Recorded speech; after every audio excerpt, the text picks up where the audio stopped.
Hello, Paul Hamilton here for iPad Monthly. This is a great little app.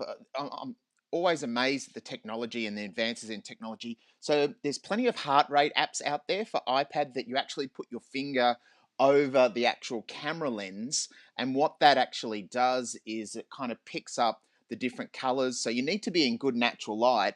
But we're going to do a little heart journal today, looking at over the course of today, how our heart rate is actually functioning and so forth. So if I click on heart rate, and if I click back here, because I've already done a stat, if I go to start and put my finger over the camera, hoping that it starts to monitor, and you can see it's starting to monitor. Now, there'll be some fluctuations, obviously. It's not ideal. It's not a medical accurate device, but what it does do is it gives us kind of like a ballpark figure.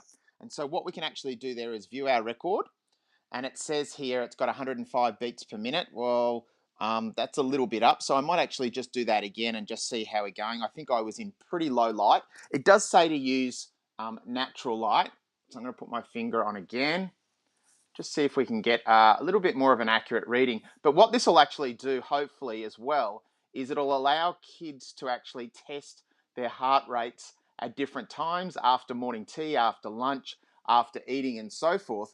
And what we can actually get, that's a little bit more accurate, but it's kind of getting there.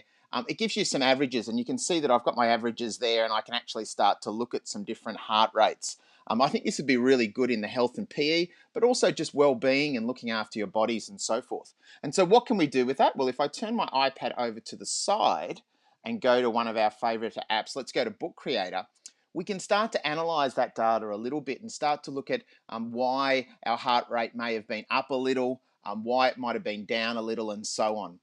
It is safe to say that these sort of apps too work better with iPhones that have kind of flash mechanisms and better cameras. It's going to actually detect the pulse rate a little bit more accurately. But I think this is just a great way of getting kids to start, let's call it a heart journal, and actually start to look at themselves and how their bodies work, and actually start to kind of think about why and how our heart rate is actually going up and down at different parts and different times of the day.